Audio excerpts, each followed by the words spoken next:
Assalamualaikum Ukhti, senang sekali bisa berjumpa lagi. Hari ini kita akan sama-sama mengupas sebuah nasihat yang luar biasa. Sebuah panduan hidup yang proaktif dan insya Allah penuh berkah. Ini tentang gimana caranya kita memaksimalkan setiap anugerah dari Allah sebelum semuanya berlalu. Kita semua pasti familiar banget ya sama peribahasa ini. Maknanya simple tapi dalam banget. Bijaksana itu adalah saat kita mempersiapkan diri sebelum tantangan datang. Ini semua tentang antisipasi dan kesiapan.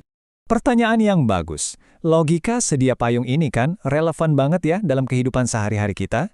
Tapi, tahukah Ukhti, Islam mengajarkan prinsip ini di level yang jauh lebih dalam, level spiritual. Ini bukan cuma tentang menghadapi hujan di dunia, tapi tentang gimana kita sebagai seorang muslimah mempersiapkan bekal untuk setiap peran dan ujian dalam hidup kita. Nah, ini dia inti dari obrolan kita. Sebuah hadis yang sangat terkenal dari Rasulullah SAW. Coba deh, jangan lihat ini sebagai peringatan yang bikin takut. Tapi, anggap saja ini sebagai blueprint atau peta dari Allah untuk meraih kesempatan-kesempatan terbesar dalam hidup kita.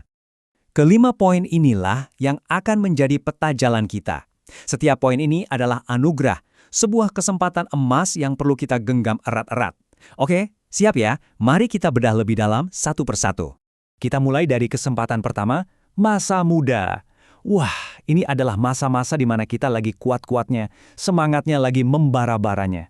Ini adalah waktu di mana kita, para muslimah, punya energi luar biasa untuk mendalami ilmu, menghafal Al-Quran, dan membangun fondasi karakter yang kokoh untuk bekal menjadi istri dan ibu kelak. Masa muda itu menghadapkan kita pada sebuah pilihan yang sangat jelas. Energi yang meluap-luap ini mau kita investasikan untuk kebaikan atau kita biarkan lewat gitu aja. Ingat loh, kelak kita akan ditanya, masa mudamu dihabiskan untuk apa? Kalau kita bijak sekarang, insya Allah nggak akan ada penyesalan di kemudian hari. Nah, ayat ini tuh, Masya Allah, pengingat yang kuat banget ya kan? Saat kita lupa sama Allah di masa muda, di saat kita merasa bisa melakukan apa saja, resikonya adalah Allah bisa membuat kita lupa pada siapa diri kita sebenarnya. Terutama di zaman sekarang, di mana banyak sekali distraksi yang bisa bikin kita lupa akan fitrah kita sebagai hambanya. Jadi apa nih action plan-nya? Yuk kita investasikan masa muda kita. Bukan cuma ilmu dunia, tapi yang lebih penting ilmu agama sebagai kompas hidup. Perbanyak ibadah sunnah selagi badan masih enteng, sebarkan kebaikan sekecil apapun di sekitar kita, dan bangun masa depan yang diridhoi Allah. Ingat, ada janji naungan Allah di hari kiamat bagi pemuda yang tumbuh dalam ketaatan. Itu investasi yang nggak ada tandingannya. Oke, selanjutnya kita beralih ke dua nikmat berikutnya, sehat dan kaya.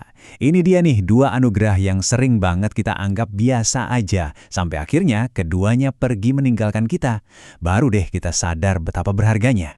Rasulullah SAW pernah bersabda, ada dua nikmat yang seringkali menipu banyak manusia, yaitu kesehatan dan waktu luang.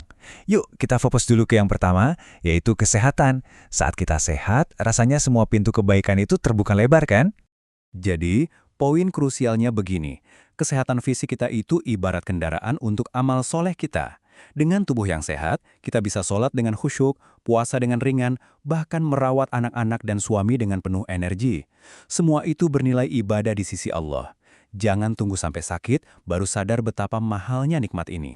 Sekarang kita bahas soal kaya atau harta. Islam mengajarkan kita bahwa harta itu amanah. Dan hadis ini, wah ini keren banget, karena mengubah total cara pandang kita. Bagi para muslimah, baik yang bekerja maupun yang menerima nafkah dari suami, setiap rupiah itu adalah amanah. Menginfakkan sebagiannya, entah untuk anak yatim, untuk masjid, atau bantu kerabat, itu bukan mengurangi harta. Justru, itulah harta kita yang sebenarnya yang akan kita temui lagi nanti di akhirat. Sekarang, mari kita lihat bagaimana ini semua terhubung ke nikmat selanjutnya, waktu luang. Ya ampun, di kehidupan yang serba ngebut ini, waktu luang itu rasanya kayak barang langka ya.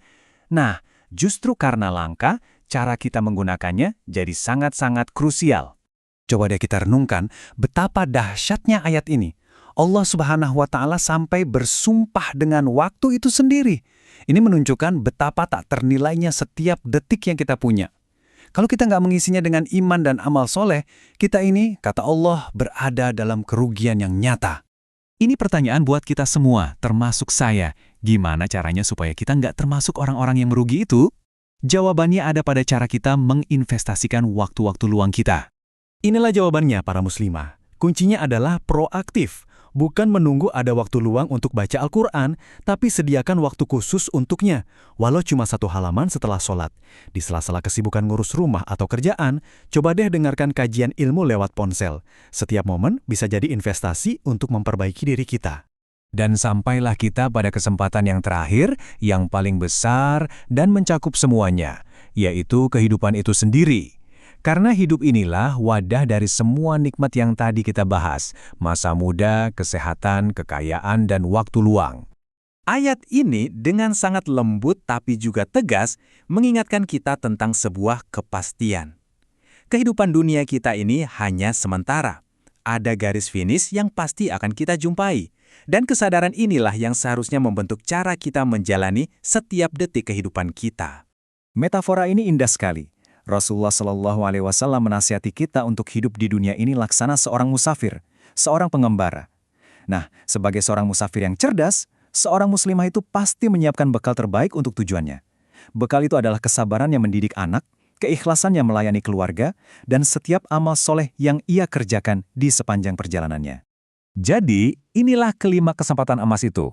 Masa muda, sehat, kaya, waktu luang, dan hidup. Semuanya adalah modal yang Allah berikan. Kalau kita bisa memanfaatkannya dengan baik, ini bukan cuma resep untuk bahagia di dunia, tapi juga jalan tol menuju kebahagiaan abadi di akhirat.